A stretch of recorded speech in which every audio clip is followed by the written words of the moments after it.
Good evening, colleagues. I'm Dr. David Mkwanazi, an occupational and travel medical practitioner, ergonomic risk assessor, exposure scientist, and a health professions educator. But most importantly, I'm a colleague of yours. Professionally, I'm an OMP at VKB Group, University of Johannesburg, Ocon Brick and Purple Rain Mining, Modderfontein Occupational Health, Life Health Solutions, and Rheinmetall Denel Munition. My role today is to represent the Occupational Health and Exposure Sciences Academy as it aims to save workers and empower employers by enriching occupational health professionals with knowledge. Today's session is proudly brought to you by Occupational Health and Exposure Sciences Academy in partnership with corporate and industrial medical consultants and Epicutis Skin Care range.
Please allow us to go through some house rules. This session is accredited for 1 CPD point by HPCSA for registered participants.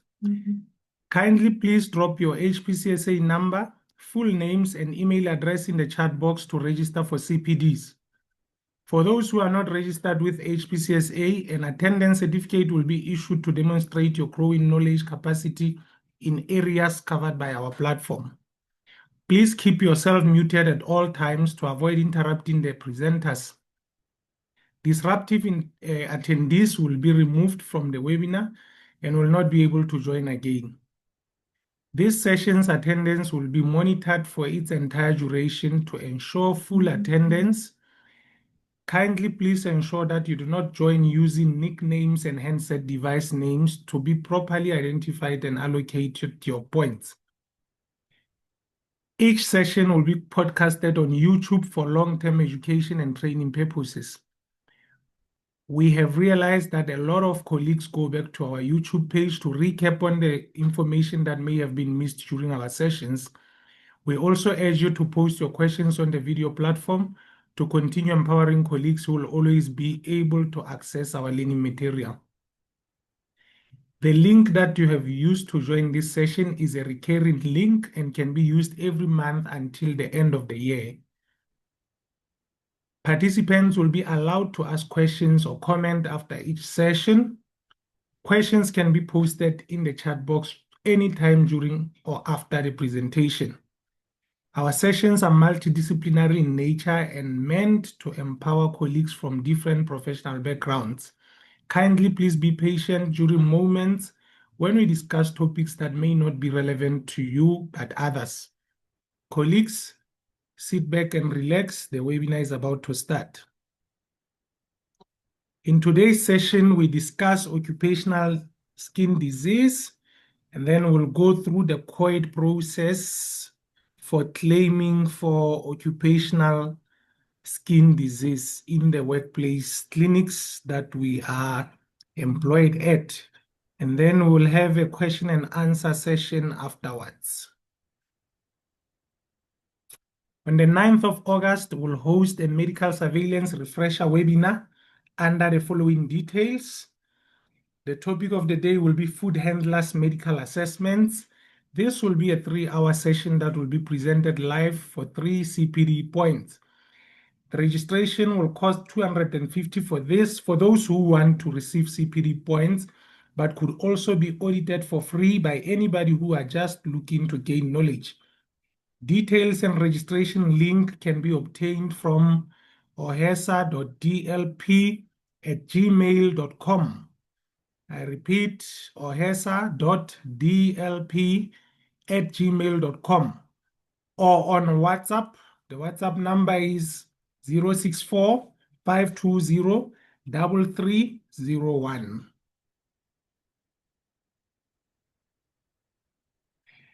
According to the National Institute of Occupational Health's annual surveillance report on occupational skin diseases, of the total patients from various industries and private dermatologists who visited the occupational skill clinic at the NIOH in 2017, 51% presented with contact dermatitis, of which 18% was allergic and 33% was irritant contact dermatitis, with 20% of patients being both allergic contact dermatitis and irritant contact dermatitis, ACD and ICD. Contact urticaria occurred in nearly 2.5% of cases. Other diseases included fungal infections, pneumonia, eczema, atopic dermatitis, etc. Colleagues, if you are in doubt that skin disease could be such a big problem in the occupational health environment, you have chosen to attend the most important webinar this evening. Whether we believe it or not, the attention we give to skin disease in both the academic and occupational environments could never be enough. Despite being the largest body organ in terms of the surface area, many skin diseases go undiagnosed and sometimes misdiagnosed.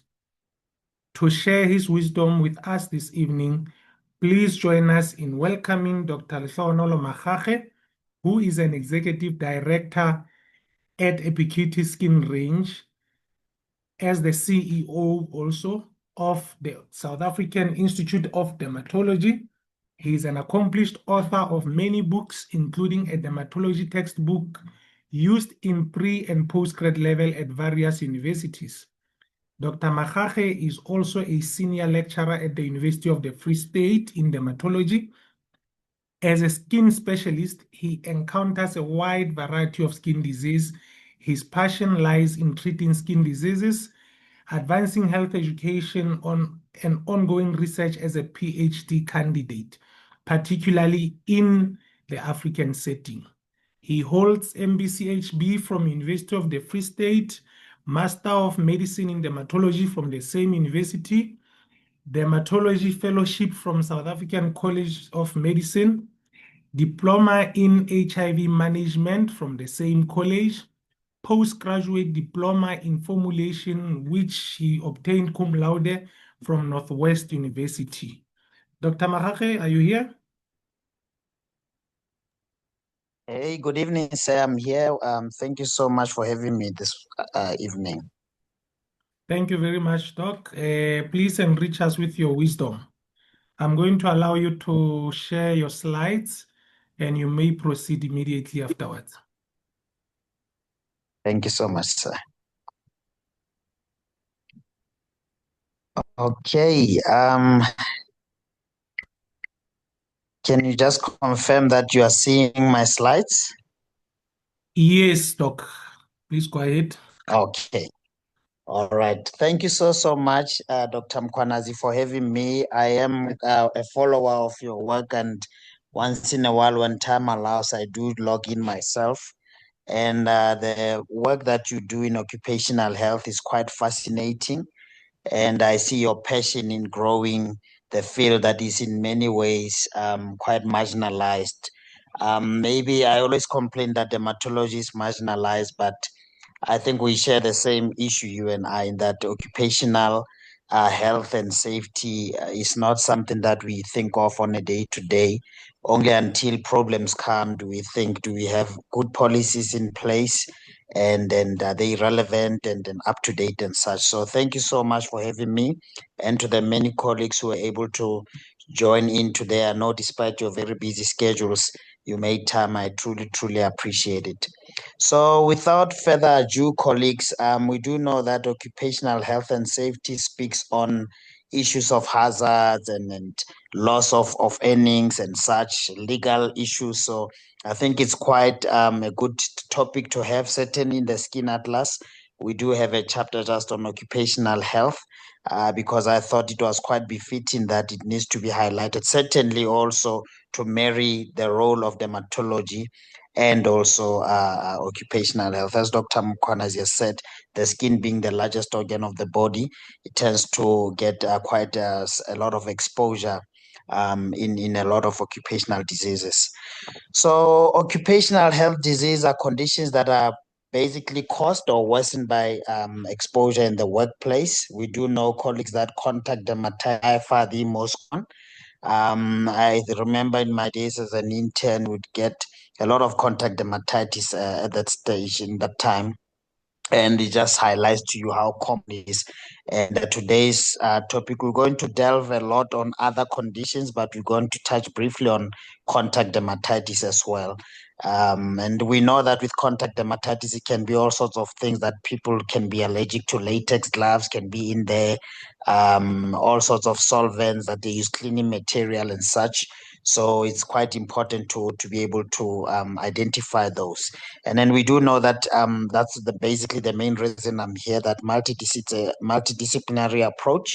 That's why you see them combining today with occupational health and safety.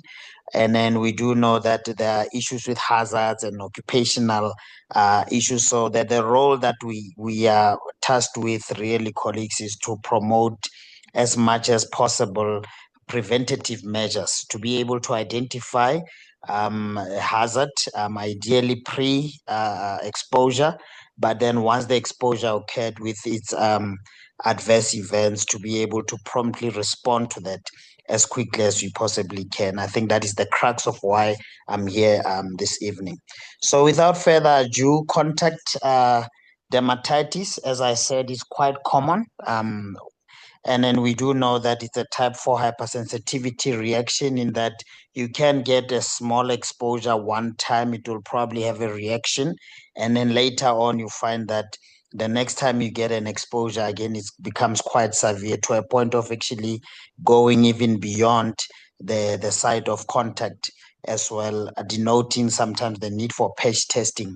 For us in dermatology, it's not always easy to differentiate chronic contact dermatitis that is of allergic cause, and that the one that is of irritant cause. So sometimes chronology and going back to the history becomes very important in such cases, as there's slight nuanced differences here and there in how you approach, and certainly in terms of treatment of those. So this is for colleagues that are not familiar with, this is the how we do patch testing. So some of the photos, a lot of photos here I took myself at the clinic.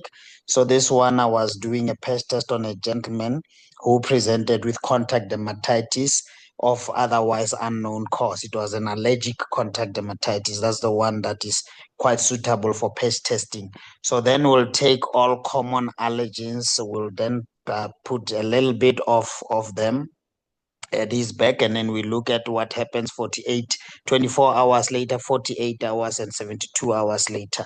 So he's not allowed to bathe and wash off all of that, so that we can closely see. And it's very important for me to link in what's number 1, what's number 23, what's number 25, and so on and so forth, so that you can be able to. If you think that gloves are to play, we do take a small piece of latex glove, we put it in there as well. Of course, we do warn the patient that if you experience discomfort, burning, extensive burning sensation and such, you contact your emergency office, and then you remove it as soon as possible. So sometimes you can get quite a severe reaction from this, but this is just to denote that this is how patch testing is done, not to be confused with the prick testing. This is a patch just on the surface of the skin.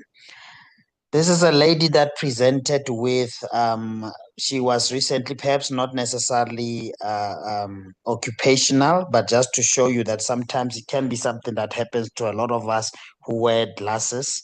And then you find that she actually had a reaction to the frames of the new eyewear. Again, history is very important. What is the new thing that you'd have introduced?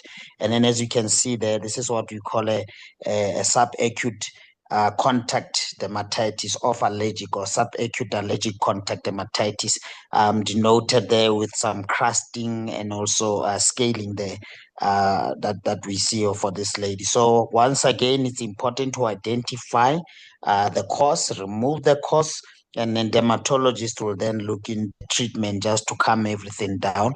But very important that the patient shouldn't get exposed to this to the same allergen again in future, because there might be a severe reaction.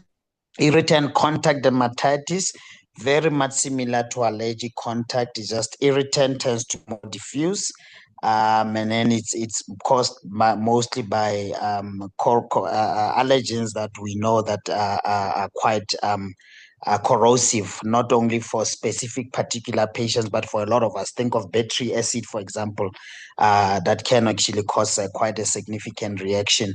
Whereas when you talk allergic contact dermatitis, it can be anything that another person, the 10 next other people, will not necessarily be allergic to. So it's quite an individualized type of picture. So for those of you colleagues who can be a bit uneasy. I know in my time when I was still a early registrar, I would always get confused between allergic contact dermatitis and irritant contact. So just a very brief representation, just the differences in how they look.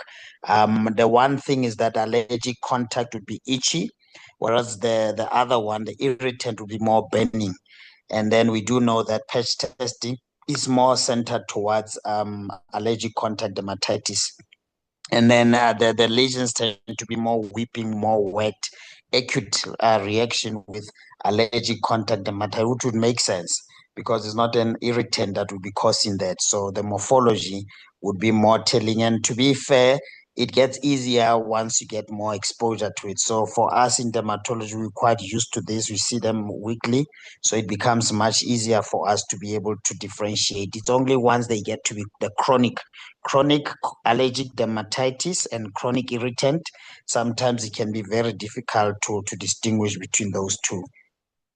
Some dermatoses, colleagues, because of sun exposure. I thought it's quite befitting to have this illustration here. Remember the relationship between the sun and earth. And then what I like about this photo is that the earth is covered with this bluish hue, the ozone layer, so that in many ways protect us against the rays of the sun, UVA and B. Certainly is because of the shield of the ozone layer that we don't get effects of UVC. So the sun does emit UVC, ultraviolet rays type C. Fortunately for us, they only reach the stratosphere of the ozone layer, so we don't have cutaneous effects of this. Perhaps once you go to Mars and other planets, as we know that there are rovers, mankind is looking to go to other planets, then maybe once you get exposure in that setting, we'll be able to know the effects there. But why is that important? One would think of your cutis rhomboidalis nuchae, a so-called farmer's neck, effects of sun on the upper back. As you can see, this gentleman will have quite marked sun exposure. You don't have to ask. You can tell that this gentleman here has been exposed to the sun for for many years. So we call it cutis because it's the skin. Epicutis, cutis is Latin for skin. And then rhomboidalis because it's got this rhomboid configuration to it. And then nuchae because of it's in the neck area. So cutis rhomboidalis nuchae is a farmer's neck. very common and quite a high risk area for all types of epidermal skin cancers, your basal cell, your squamous cell, but also your melanoma as well there. This is sun damage, severe sun damage. We call it dermatoheliosis. Again, in a setting of occupation, somebody who's maybe a car guard, somebody who's a farmer, somebody who's exposed to the sun for quite an extensive period of time can actually develop this. As you can see, it's quite thickened skin. A lot of times your normal collagen that is in the dermis is replaced by elastic fibers that are also sun damaged, heavily hit by the sun, and carrying a lifetime risk of cutaneous malignancy. Hence, the need to be able to identify this as part of your high risk patient.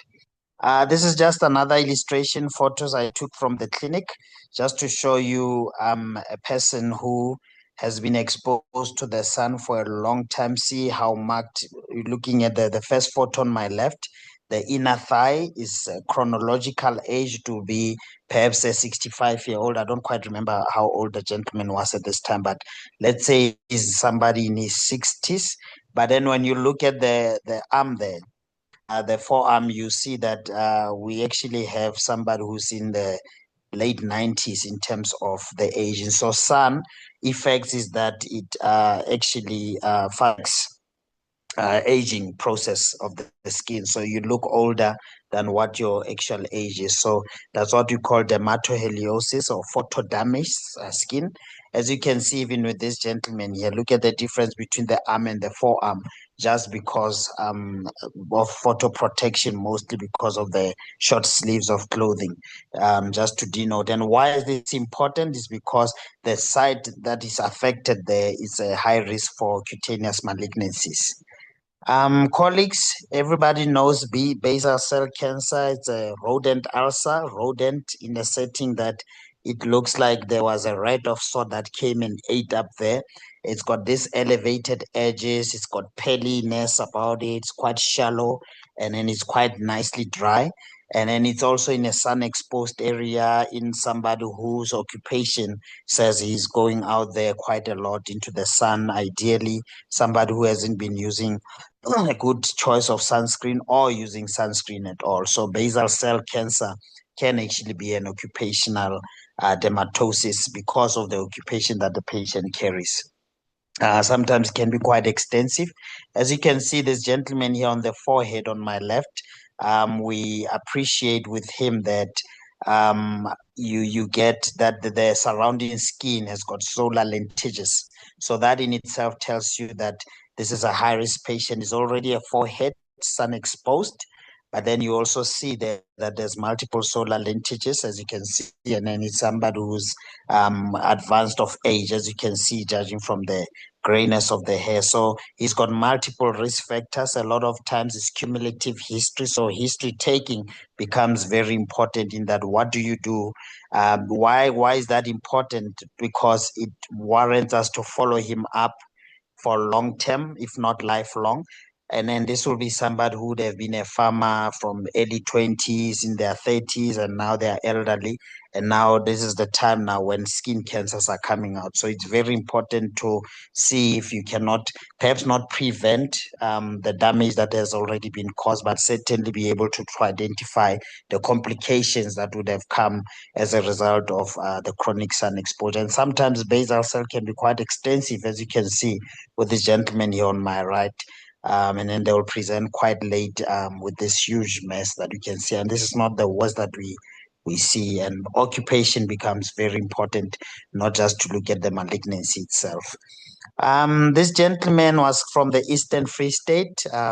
As you can see, there is somebody who's living with albinism, oculocutaneous albinism. And then it's quite a sad story with OCA in that these patients, they tend to have very poor visual acuity, so they don't see well. And because they don't see well, they tend not to fare well in mainstream schools. And as a result of not faring well, they don't do well, they never get to tertiary education and such. And the only occupation that is available for them in many ways tends to be it tends to be that of being gardeners. So that says chronic sun exposure. If we can see here, colleagues, what we are looking at is quite a inflamed skin. As you can see here, inflamed skin, that alone tells you that there's actually subtle inflammation in someone who's been chronically sun exposed. But then look at the basal cell cancer. It was so huge that it collapsed on itself, leaving this area of necrosis or dead skin, and then multiple solar keratosis. As you can see here, it's always a nightmare. He came presenting to my office, and then it's always a nightmare to treat these patients because we are now no longer on the sunscreen preventing skin cancers. This is now active multiple skin cancers, and mine here is to do multiple biopsies to look at the level of infiltration with this regard. So please remember occupation, especially when you see patients with albinism. It's very important that they avoid the sun, they wear protective clothing, but also the use of sunscreen as well. Other conditions, perhaps on a lighter note, will be your striated keratoderma. We've experienced this, a lot of us, those of us who love gardening. The palms become so hardened because they are trying to adjust to the exposure. Somebody who's using a spade a lot, you certainly see this a lot with gardeners, people who work on the outdoor in the torrid sun. Or sun exposure, maybe not the sun, but exposure to the outside elements. So they will get deteriorated keratoderma. That's also an occupational dermatosis. Some patients will come to you and say, but sister, doctor, what is this? Why am I having this? This is actually denoting somebody who's working a lot with manual labor, a lot of times with heavy machinery that will then need the palms to toughen up a bit in response to whatever they are using. Repeated bumps and blunt trauma to the palms will cause that. Colleagues, we know cons. Maybe as I speak here, a lot of us will be even having these cons or callosities. Callosities would be the larger ones, cons would be smaller. There's, we still haven't quite decided what size exactly. There's different schools of thought with regards to that. But the take-home message is that if you stand too long, it's also occupational dermatosis. So whenever you see these patients will come to you complaining of pain, whenever they stand in a long time, they've got these cons, callosity is quite a nightmare to treat as well, because some of these cons, the keratin goes from the surface of the skin all the way into the bone, and it presses against the bone, the periosteum of the bone, where the nerves are of the bone. So that gives off the pain. Sometimes even causing the patient to miss days from work. And even if you give 3 days off, 5 days off, it really doesn't help as much. The idea is to try and treat them. So whether you're going to use local stuff or sometimes even to the extreme, we excise them. Which is still in itself quite a huge challenge, because the side is prone to infection because it's just on the ground, and then it's a side that you stand on it, so it's a side that needs you can't have pressure on a healing wound that you would have caused, because it just won't heal as much, because the whole weight of the patient bears on this. You'll typically see in the weight bearing sides.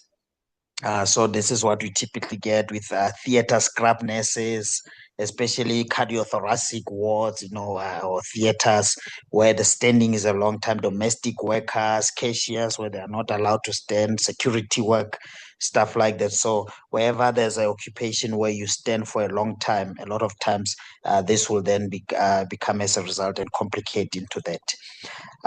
Other conditions will be keratoacanthoma. This is what we asked on our derma group. Keratoacanthoma, or it's not kerato, I'm so sorry.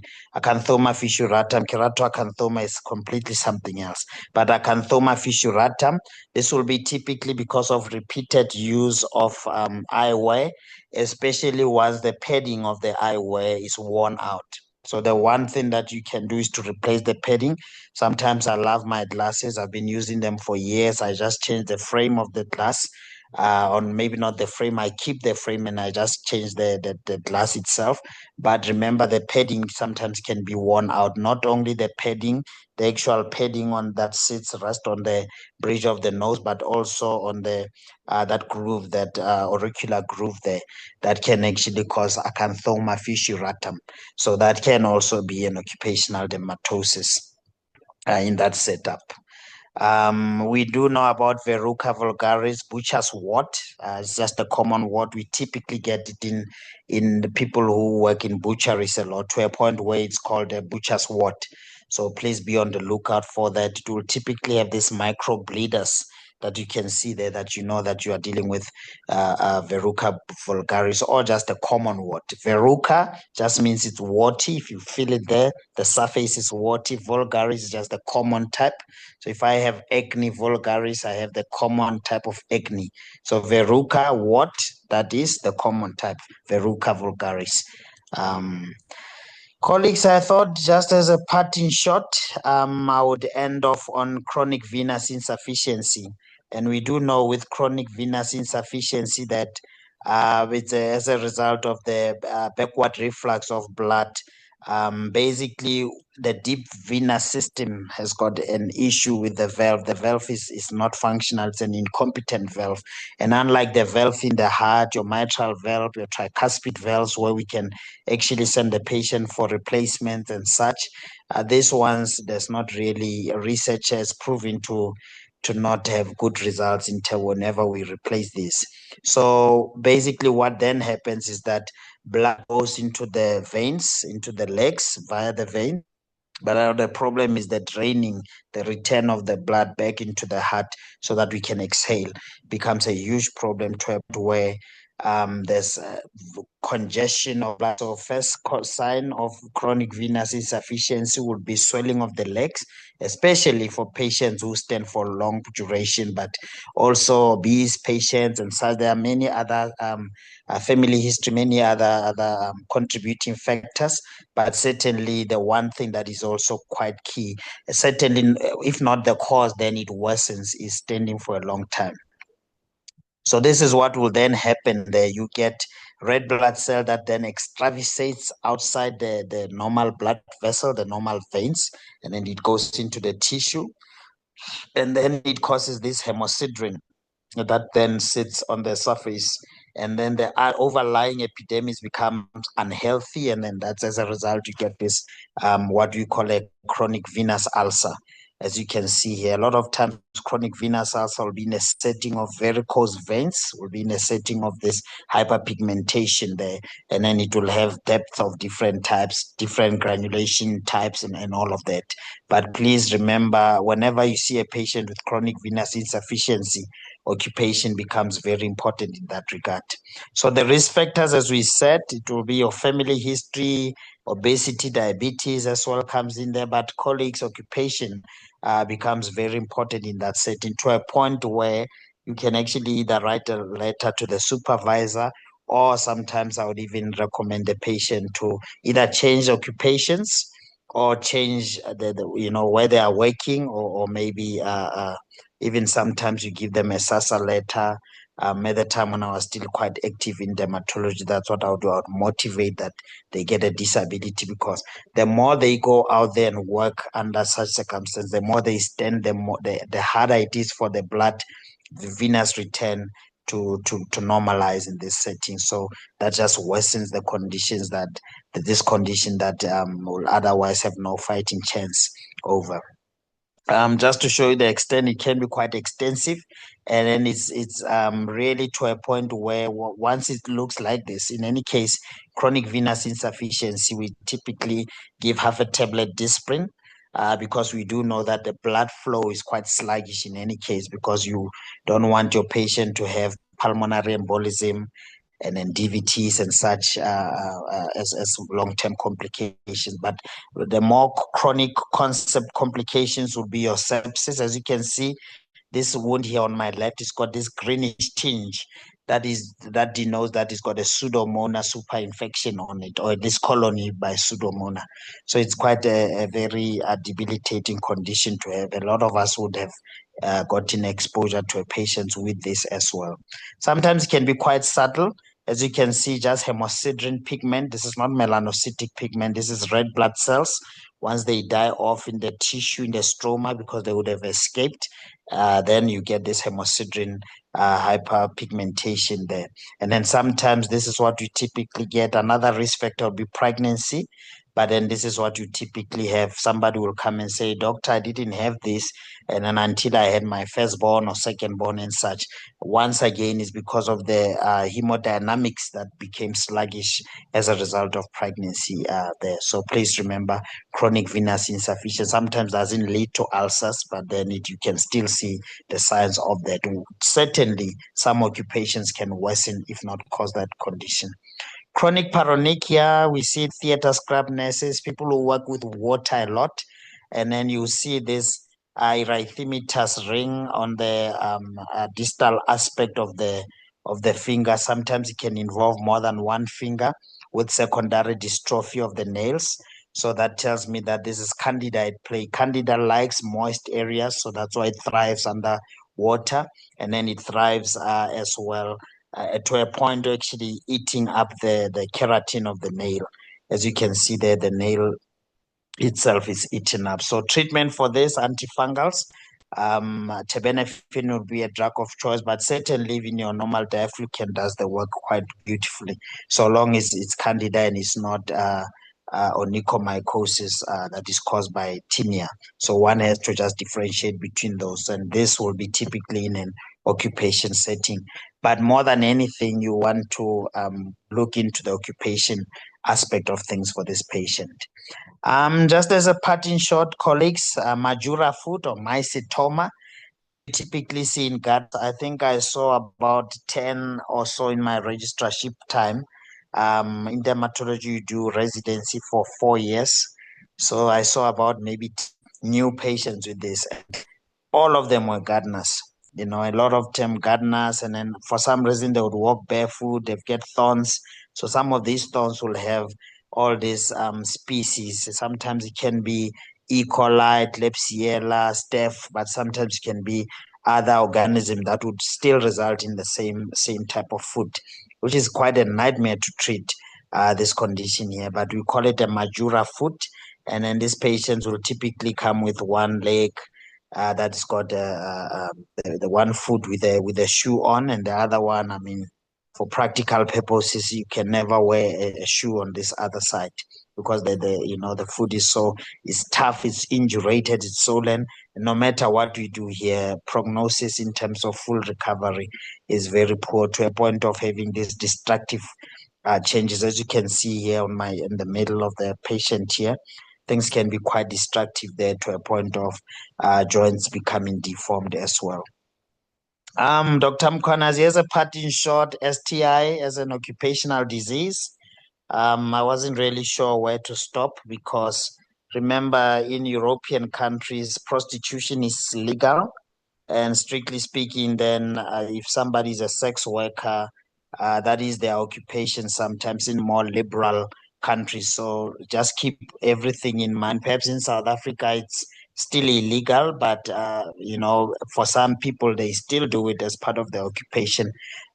So sometimes you can get somebody who actually comes in with all sorts of STIs. Here, I just included secondary syphilis, as you can see there, but please keep in mind. So occupation is also important. If the patient feels comfortable enough to tell you around the occupation that they do, sometimes they can tell you, look, I'm actually a sex worker. It's illegal, don't report me. In South Africa, we're not as liberal as in other countries, but always think about it as part of, because if you don't think of it in that way, if you only think hazards and all that, you become a bit more, I don't want to say stereotype, but it just brought into your horizon to think of, in some people, sex can be occupation as well. So then it opens a whole window of HIV, STIs, gonorrhea, chlamydia, syphilis, herpes, certainly type 2 herpes and all of that. So this is just an introduction to say, please also think around the legal or illegal. Please also think about STIs as part of your occupation. And then in summary, colleagues, occupational skin disease in a dermatology setting is quite vast. So it's very important to take good history and very thorough clinical examination. And then it's always important to keep yourself abreast with knowledge as to how to approach skin conditions and such. Yes, contact dermatitis, but as we've just seen, there's quite a lot of them. We didn't even cover a lot of them in this setting. Why I ended with this photo here is because we must also think about maskne as well. You know, a lot of us, especially in the occupation setting, remember the COVID time, but even after that, a lot of us still wear masks for some or other reasons. So that can actually contribute to occupational dermatosis. I saw a lot of patients who were actually our colleagues in the workplace. Because of the use of masks, they would actually present with what we call maskne, or sometimes we call it oral dermatitis. It will have different names, perioral rosacea. So that can actually be in a setting of using mask in the occupational place as well. Thank you so much. Back to you, Doctor. Thank you very much, Dr. Mahache. I think if we ever thought we knew dermatology, at this point we are wondering if we were really being honest with ourselves, and we are probably considering our life's choices, eh?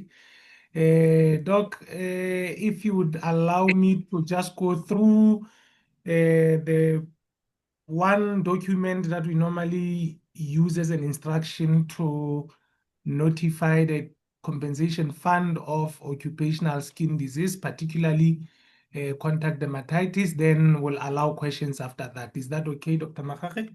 No problem at all, sir. All right. Thank you very much, Doc. I'm about to share. Kindly please indicate if you do see my screen.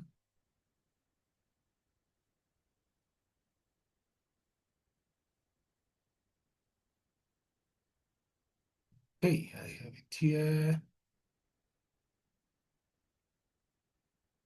Can you see my screen?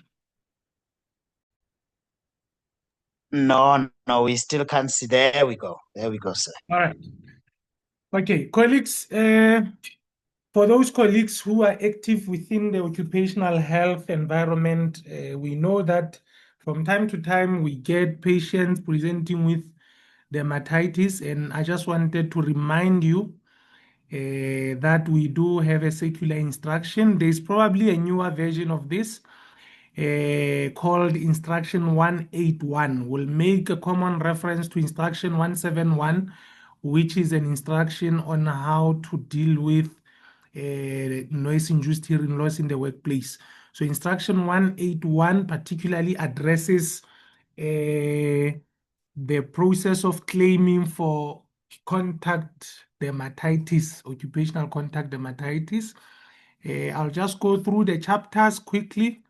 Chapter 1 deals with the definition according to the law in South Africa, according to legislation, whereby it is called a clinically recognizable condition of the skin caused entirely or aggravated by conditions in the workplace. We do have those two types that Dr. Mahache has mentioned, irritant and allergic contact dermatitis. And the diagnosis is made in terms of this criteria mentioned in chapter 2. It relies on the diagnosis by the medical practitioner, meaning, sister, when you see somebody that you suspect to have contact dermatitis, please refer this patient to your ONP so that a formal diagnosis can be made. And as you will recall, as I usually indicate, because this is a disease, it's not usually treated like occupational injuries or incidents whereby the employer just goes ahead and fills in the employer's report. It first needs to be diagnosed, and within 30 days of diagnosis, it must be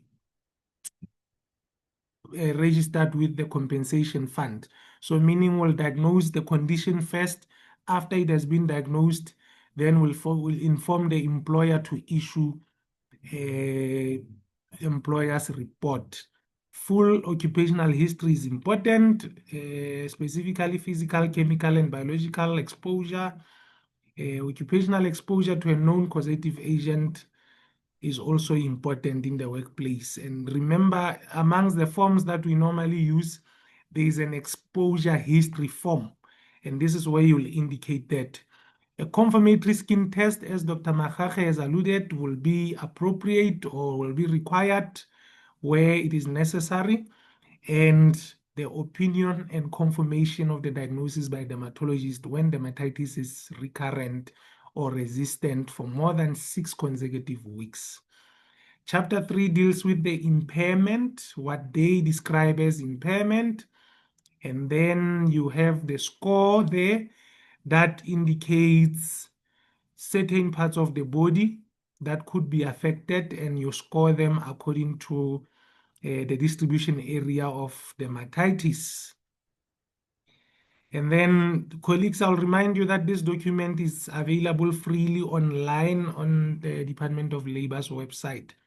And then, if chronic medication is required, the score will be between 2 and 10, depending on the type of treatment that is required. And there's a note there that says sensitization associated with total score of 0 for allergic contact dermatitis, where sensitization persists after the worker has been removed from specific workplace.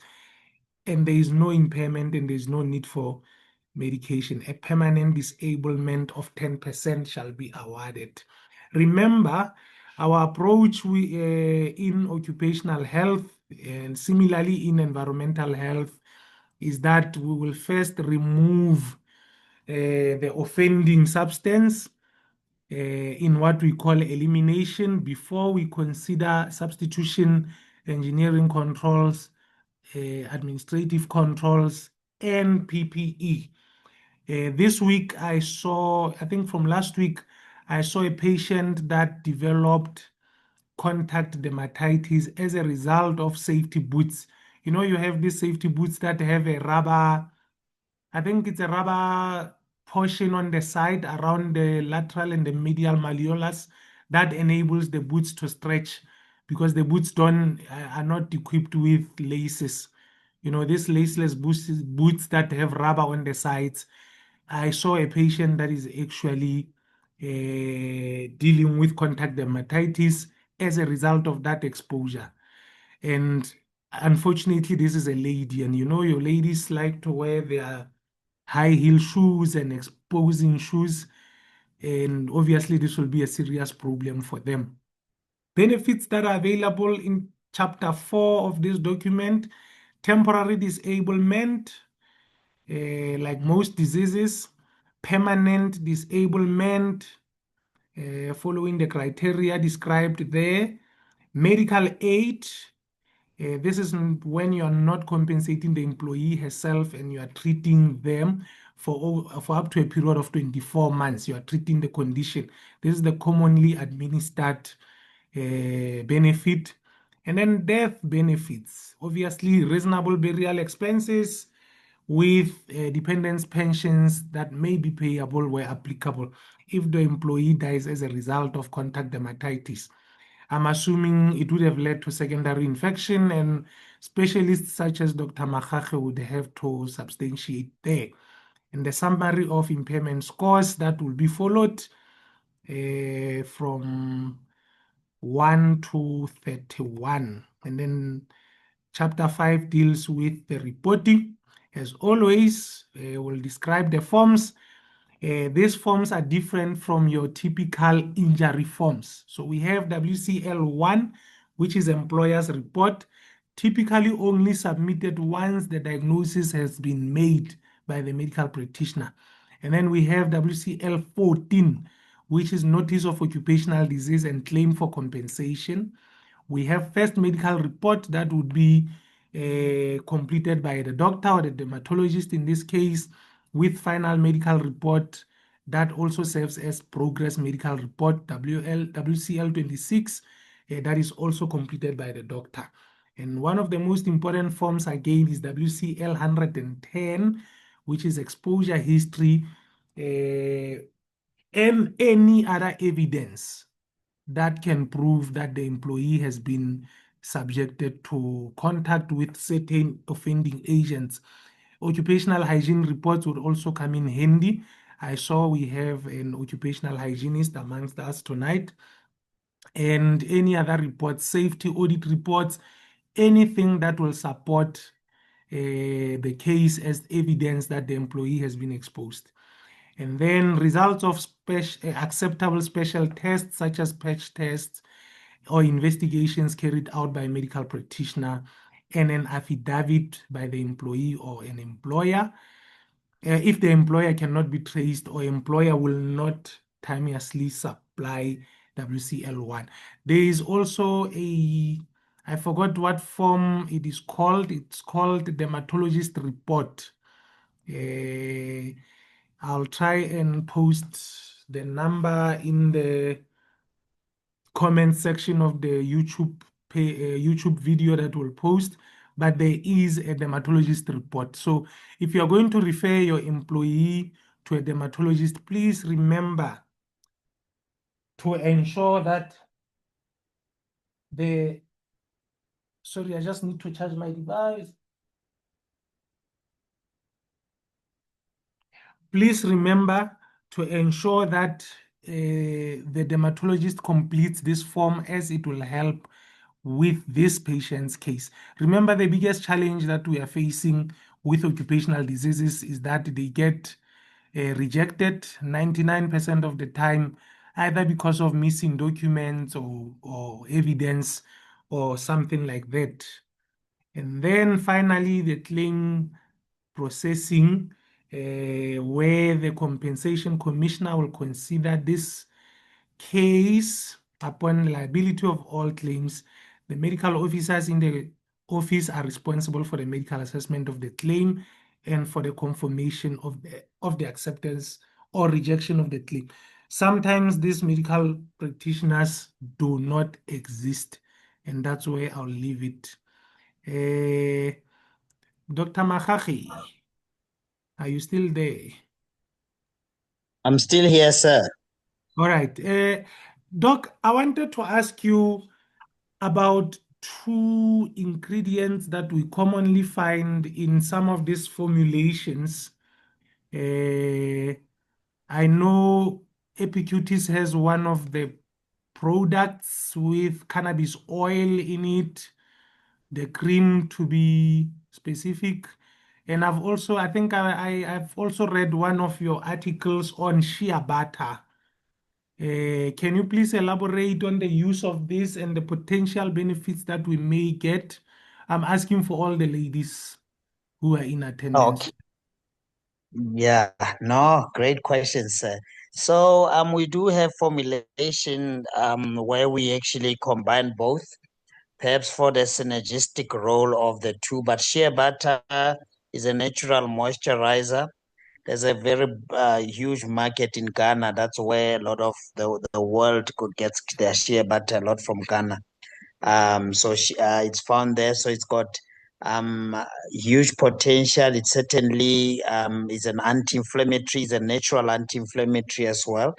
It's not necessarily your best anti-inflammatory. Certainly, it will help the same way with your CBD in very mild inflammation of the skin. But it's also more than anything is a moisturizer. Whereas with CBD itself is also a moisturizer. It's extracted from the plant cannabis. But as you know, cannabis has got the THC and the CBD. So then we basically separate the two. We take the cannabis plant and then we extract CBD and throw away the THC, which has got that hallucinogenic effects. So that helps with moisturization, but it also is concentration dependent. So the higher your concentration, it can actually treat pigmentary conditions, hyperpigmentation being the most important one. And the research has been looked into in terms of treatment of acne as well using CBD. So it's got different formulations. But because I'm a formulator myself, I do play around with both of them for synergistic roles, and we continue to see very good results, not so much in treatment of diseases, but in preventative and in lightening the skin, making the skin glow and such. So it's quite good for the itching skin as well. Both of them are especially so when used in synergy, when used together at the same time. Thank you, sir.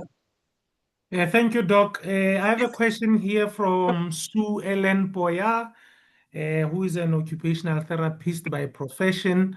She's currently in the mining sector and deals a lot with fungal infections and lower leg flare-ups. Where can we send employees for testing for allergies to leather, safety boots in particular, and foot fungal infections?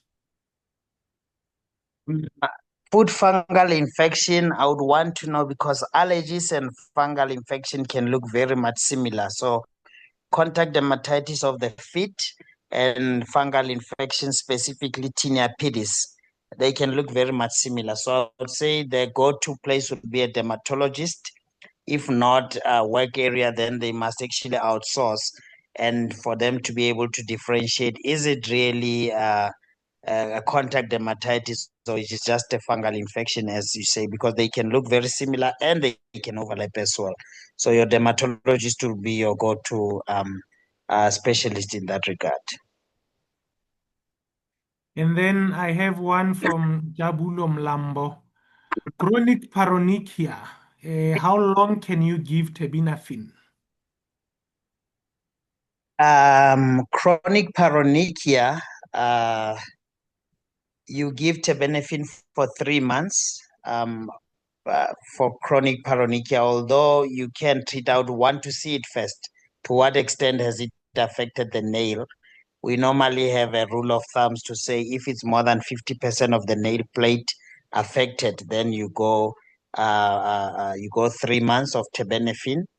But then if it's less than that, you can even not give terbinafine. You can just mix. We normally mix 1% hydrocortisone, which is a very mild potency steroid. We mix that with nistacid cream or clotrimazole, for example. We mix 1:1 ratio, 50-50, and then apply that. But more than anything, it's important to remove the affected individual from using water a lot, or at least wearing of gloves that are safe so that they don't have day-to-day contact with water that is prolonged. Thank you, Doc. And then from Dr. Roger Makani, very insightful presentation. Thank you very much. And then from Thank you, Dr. sir. Silike, all the way from Karuhunaha. Thank you for this great presentation. And Zach Yeah. wants to know, when should we consider skin prick test over allergic blood tests? Uh, yes, I normally say that's a decision that must be considered by a dermatologist.